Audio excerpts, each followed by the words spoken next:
so that we can be sure that we can optimize all of Georgia's port infrastructure for the benefit of the country and the region.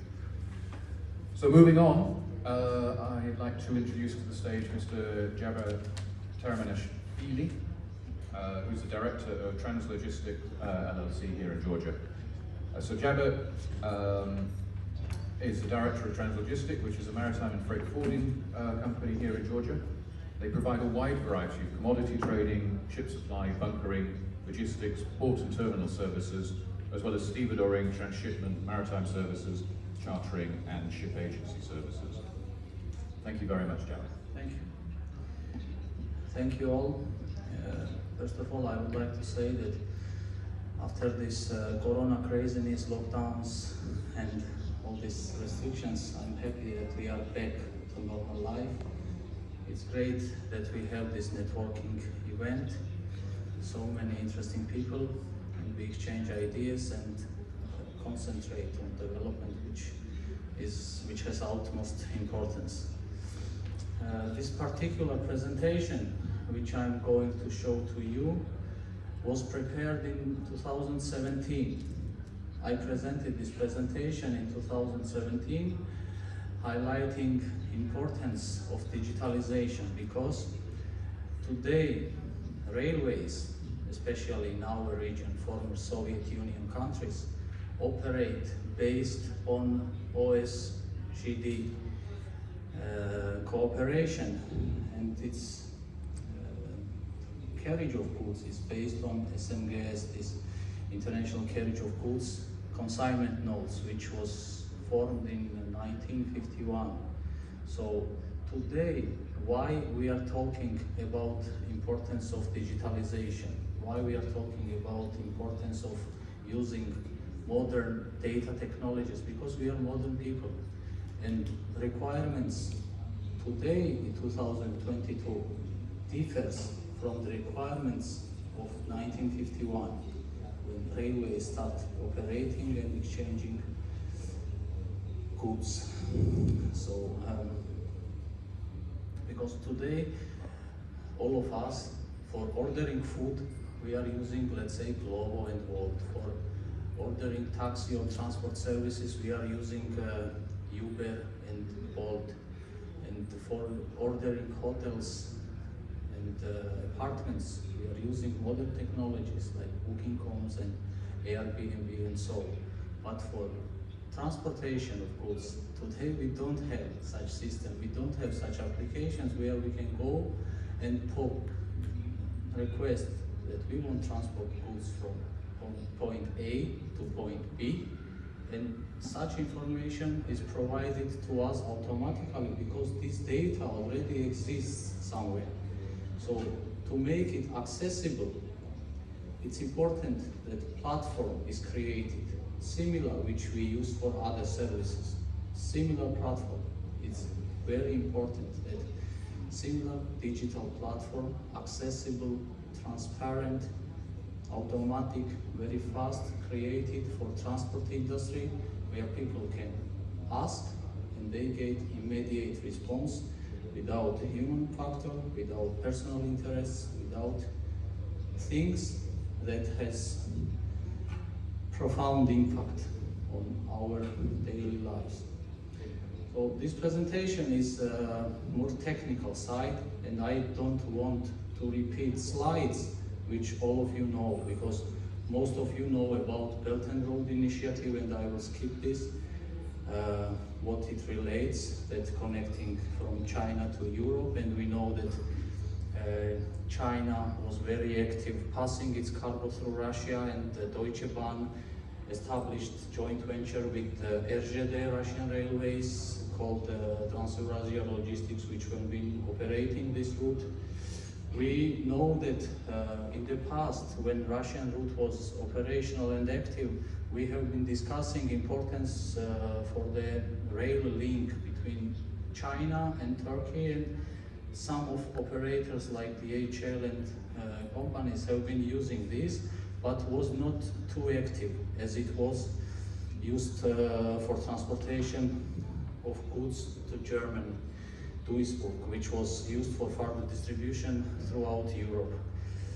And today, I have asked question to participants, because we had a lot of participants from Europe, and they don't know our region because they had worked through Russian, and they had to feel comfortable until recent turmoil and upheaval of the situation, war in Ukraine, restrictions, sanctions, etc. So today, our transportation corridor has been important, has become important, and that's why we are here today. We are talking about importance of middle corridor, Trans-Caspian international transport route, and how we can optimize all stakeholders in this region, how we can optimize this route.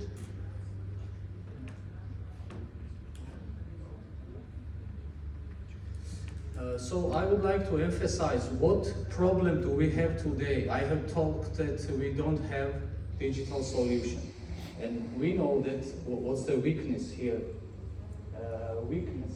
Weaknesses we have here is that no common platform for transport. No one today can go to application which will respond to our questions. We have to start calling people which can be on vacations, which can be out of office, and we don't get reply. If we don't get reply once, twice, third time, we do not want to ask fifth time. That's why existence of common platform for transport has utmost importance for modern people. I'm not talking about people which felt comfortable working with standards of 1951. So there is no single operator in TITR. There are, all these countries are cooperating, but they have no agreement on common principles on development. What are the bottlenecks? In 2017, these are all questions which has been raised in 2017. It was not raised in 2022. 5 years has passed, and we are talking about same things. What was the bottleneck in Caspian Sea? In 2017, it was existence of only Caspian rail ferries, which was not accustomed to containerization business. We know that after this presentation, Azerbaijan Caspian Shipping has established a line, but it was not container ship, it was break bulk or project cargo vessels used for carrying containers. Another bottleneck we have is a change of gauge in means of transport. We know that China and European countries used standard rail line, while ex-Soviet countries used wider gauge. So change of gauge is another difficulty that companies are facing. And also documents. About documents I will mention earlier, because people do not familiar with railway carriages. This can be difficult if I will be talking about it. What are the challenges as well? Challenges is the transparency. It's not transparent, it's not accessible. We have challenges with online tracking. We cannot track cargo when it's coming from China to Europe, because each country has to track separately. There is no unified tracking system. And the title owners, commodity owners or traders do not know where their vehicles at present time. It's a problem of predictability. When we talk about predictability, is most important in transportation business, because we know the cases when New Year trees were ordered and it did not arrive before New Year. So predictability has utmost importance. And online accessibility and booking, which we have mentioned earlier. So another thing we face is a congestion and delays at border stations, lengthy procedures for crossing borders, lack of harmonization in the documents that are required by different countries, incorrect information written on the consignment note, or absence of the consignment note and accompanying documents, which further creates delays for transportation. We are talking about legal interoperability of the railways, and we know that former Soviet Union countries and European countries using two different legal systems for carriage of goods, which I will show you in the next slide. So here we see former Soviet Union countries, which I have mentioned, OSJD and SMGS from 1951. They are using SMGS consignment note, which has its requirements for carriage of goods. We have here harmonization of a SIM consignment note with SMGS, and then we have only SIM consignment notes, which creates legal interoperability troubles for carriage by rail. So most important thing is that the rail as such has to think as a network, and digitalization can be solution to this. This slide I will skip because on one of conferences in Washington organized by Johns Hopkins University, one of the experts have mentioned that shortest route can be through Afghanistan, but this is like a concept route which is presently not realistic. So talking about blockchain, why we are talking about blockchain today? Because standard IT systems have, let's say, to be more understandable, servers, and the server is placed in one room, let's say. If some cyber attack or something happens to the server, whole system is jeopardized, everything is stopped. And we know several cases of cyber attacks in the world which has damaged shipping lines, rail networks or whatever. And why we are talking about blockchain? What is the blockchain technology? This is a decentralized, this is a distributed ledger technology which has today highest security, and that's why most solid, serious international shipping lines or organizations are trying to move to modern, secure IT systems which has no intermediaries, which has distributed data technologies, and which creates safety for the operators. Here we are talking about technical aspects of this technology, which you can later see in the slide.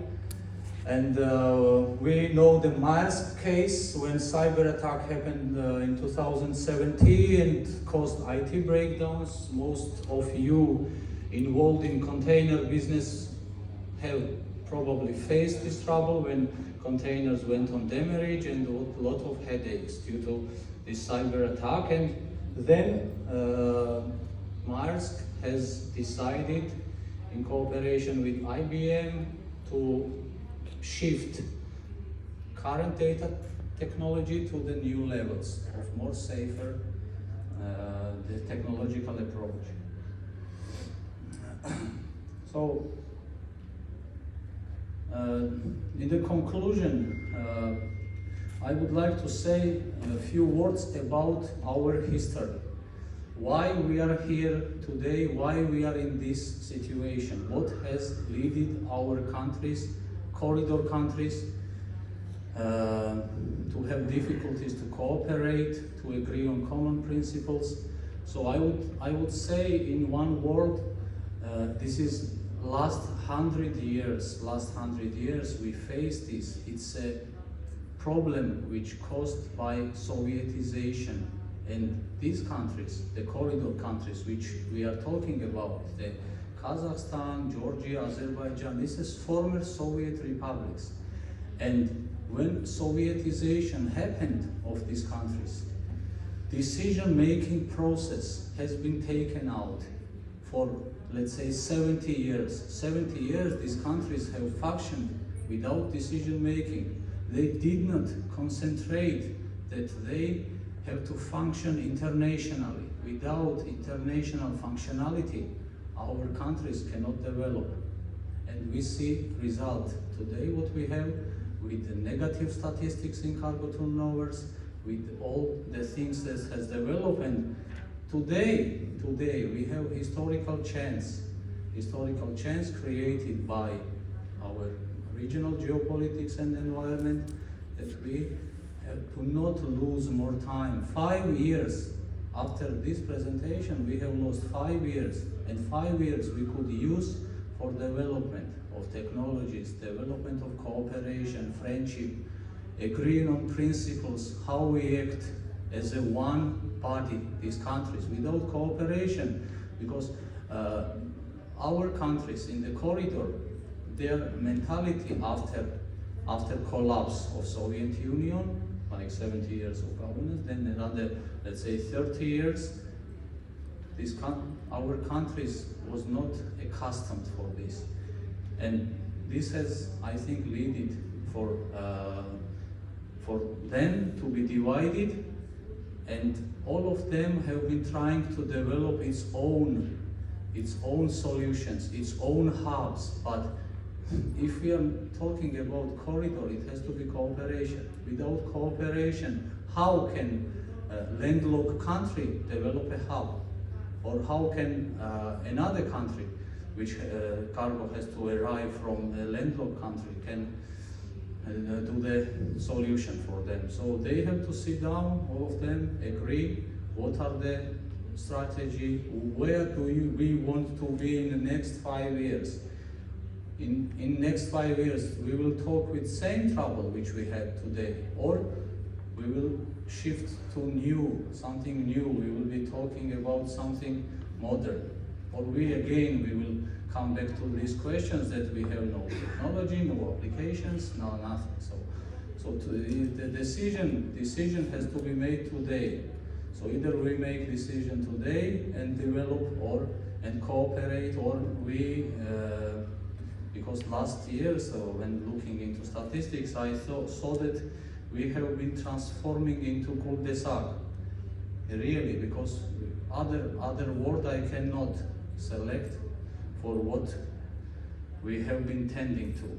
So to stop this, it's important that TITR, all the stakeholders, all the countries realize that alone they are not successful. Only cooperation, friendship, agreeing on common principles, common ideas can lead to development.